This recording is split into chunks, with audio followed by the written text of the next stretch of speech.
শাড়ি পরে না মেসকি পরে তারা কি করবে? মেক্সি দিতে দেবে। যারা জামা কামিজ পরে আচ্ছা, তারপর শঙ্খকে একত্র করে সিদ্ধি স্পর্শ করবে। শিরভূষণ সিন্দুরম ভর্তারায়ু বিবর্ধনম সর্বারত্নকরম দিব্যম সিন্দুরম প্রতিগৃহ্যতাম। এটা হলো নারীর এই যে লক্ষ্মীর মর্যাদা তোমাকে দিল, এটা হচ্ছে তোমার নিয়মিত কর্তব্য। এই যে সৌন্দর্য, পৃথিবীর আর কিছু দ্বারা এই সৌন্দর্য পাওয়া যাবে না। এত সুন্দর লাগে সেই নারীকে সিঁদুরে, পৃথিবীর আর কিছু দ্বারা হয় না। এই জন্যই তো নারী লক্ষ্মীর প্রতীক। এই যে গতকাল এত কথা বললাম, জানেন অবস্থা কি? আমি পাঠ থেকে যাওয়ার পর রাত্রিবেলা ইন্টারনেটে অনেক আমাদের সিলেট বিভাগের কিছু লোকেরা আমাকে বলছে, প্রভু আপনি গতকাল 1 ঘন্টা শুধু মায়েদের বিষয়েই কেন বললেন? ওরা আপনাদেরকে বেশি ভালোবাসে, আমরা বাসি না? আমাকে কমেন্ট করেছে। আমি বলছি এটা তো আমি শাস্ত্রের কথা বলছি। বলছে আপনি শুধু মায়েদের কথাই বললেন। এটা জানতে হবে আমাদেরকে। শিরভূষণ, শির মানে কি? ভূষণ মানে সৌন্দর্য। সিন্দুরম শিরের সৌন্দর্য। ভর্তারায়ু, ব্যাকরণ না পড়লে কিচ্ছু বুঝবে না সংস্কৃত। ভর্তা ও থয় থয় রেফ আকার। ভর্তা শব্দের অর্থ হচ্ছে স্বামী। আয়ু সন্ধি বিচ্ছেদ, ভর্তা যুগ আয়ু, ভর্তারায়ু। বিবর্ধনম বৃদ্ধি। সর্বরত্নাকরম, সর্বরত্ন করম। জগতের যত রত্ন আছে ওই সমস্ত রত্নের যে সৌন্দর্য, তার চেয়ে দিব্য সৌন্দর্য হচ্ছে একটা নারীর সিঁদুরের সৌন্দর্য। দেখবে সে যে বুঝে একটু আয়নার দিকে তাকাবে, দেখবে খুব সুন্দর লাগে। সর্বরত্নাকরম দিব্য প্রতিগৃহ্যতা। কি চমৎকার ব্যাখ্যা! অর্থ বুঝি না? বিবাহ জীবনে আমরা যারা আসি, প্রত্যেকের বিয়ের আগে ক্লাস নেওয়া উচিত। আজকে বৈদিক ভাবে যারা বিয়ে করে গুরুদেব আগে ক্লাস দেয়। আজকে তো বুঝি না বিয়া যে কত মজা গো, খালি খাও না আর খাও। আসলে মুসল নাই দেখি করে চাদুয়া। প্রত্যেকের বিবাহের আগে ক্লাস নিতে হবে। কি ক্লাস? দেখো কত ভুল করছি। বলো কুঞ্জ গোলাকার কেন? আমি না বিয়ে করি নাই, অনেকেই তো বিয়ে করছো। বলো কুঞ্জ গোলাকার কেন?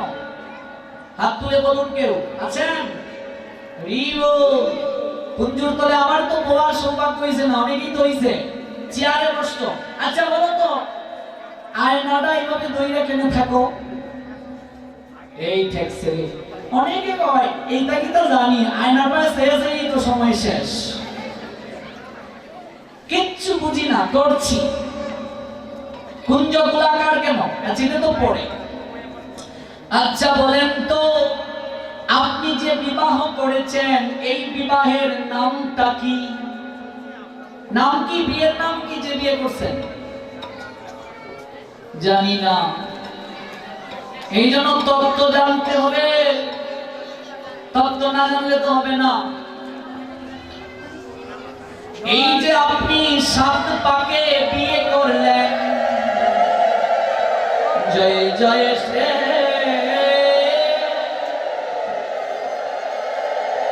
রাধে। এই যে আপনি 7 পাকে বিয়ে করলেন, কখনো কি হৃদয় মাঝে প্রশ্ন জেগেছে 7 পাকে কেন করলাম? একটা পাক কম দিলে দোষ কি, একটা বেশি দিলে দোষ কি? প্রশ্ন কি জেগেছে কখনো? বলুন 7 পাকে কেন বিয়ে করতে হয়? জানি না আমরা সবাই। এগুলো জানতে হবে। ধর্মের কিছুই জানি না মা, করছি। অনেকেই বলবে বাবাও তো 7 পাকে করেছিল, বিয়া না না করে থাকি। আমাদের গ্রামের অনেকেই করেছে, বরযাত্রী তো গিয়েছি, ওরা তো 7 পাকেই করছে। তা আমরা কি 8 পাকে বা কম পাকে করব? 7 পাকেই করো। অর্থ কি? কুঞ্জ গোলাকার কেন? এই চেয়ারে তুমি বসেছিলে মাঝখানে কেন বলো? আরেকটা ভুল দেখুন, ভালো করে বুঝতে হবে। আমি খুবই সংক্ষেপে চলে যাচ্ছি সংক্রান্তির প্রসঙ্গে, তারপর গৌরহরির একটু লীলা বলবো। একটা বৃত্ত অঙ্কন করতে চাইলে প্রথমে কি নিতে হয় মা? বিন্দু।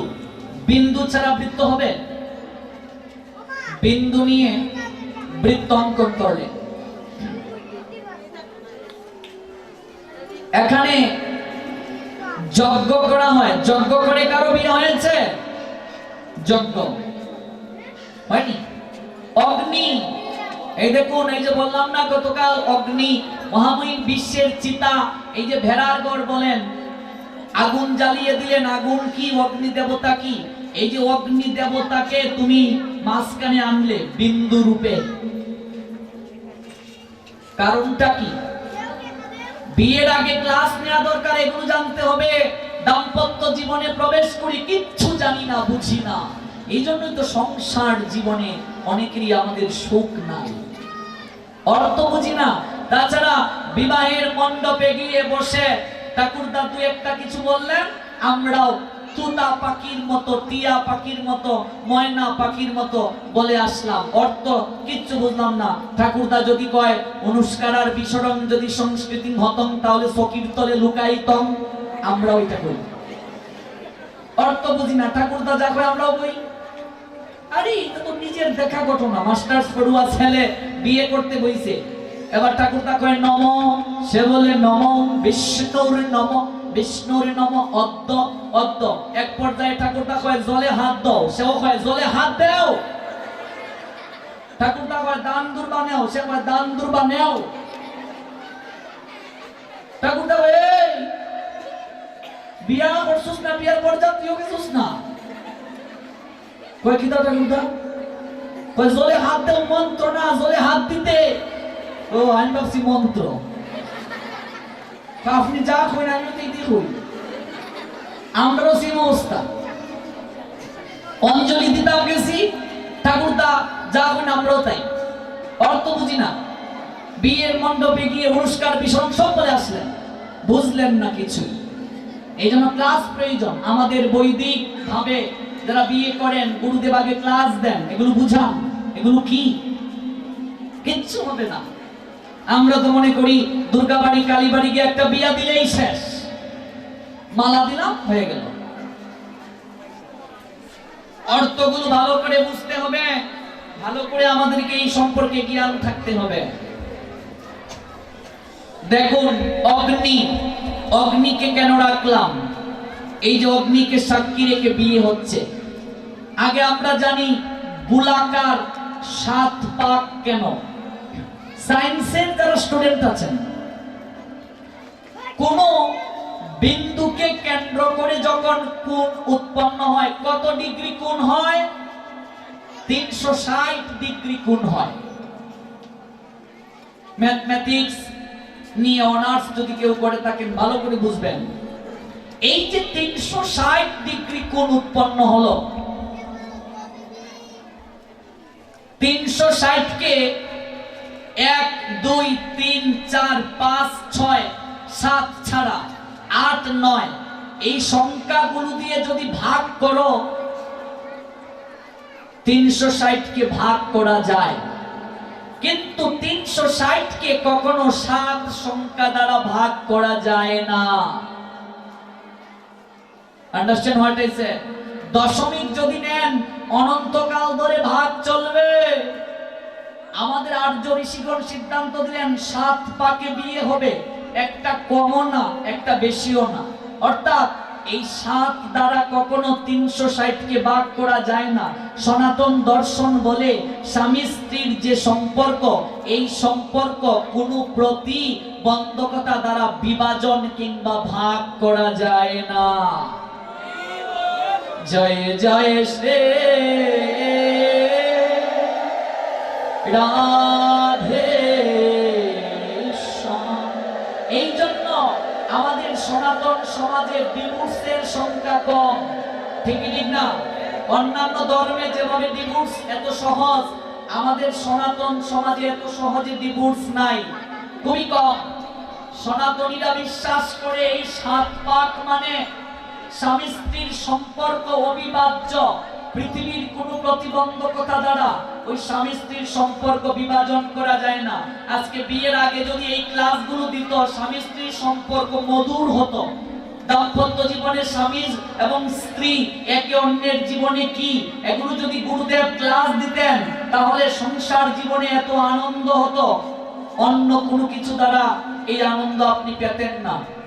আমাদের দুর্ভাগ্য, আমরা অনেকেই এমন গুরুদেবের কাছ থেকে দীক্ষা নেই যে গুরুদেব নিজেরাই কোনো কিছু জানে না। যে গুরুদেব নিজে 7 পাকে কেন বিয়ে করছে তিনিই বলতে পারেন না, আমাকে কি করে বলবেন? দুর্ভাগ্য আমাদের। এই জন্য আচরণশীল একজন তত্ত্বদ্রষ্টা গুরুকরণ করতে হবে আমাদেরকে। এবার দেখুন, বিন্দু রূপে এই যে এখানে যিনি স্বামী আসলেন, পুরুষ বসলো, আপনি যে বসলেন, বিশেষ করে এই সমাজে সচরাচর বৈদিক বিবাহ ছাড়া যেগুলো হয়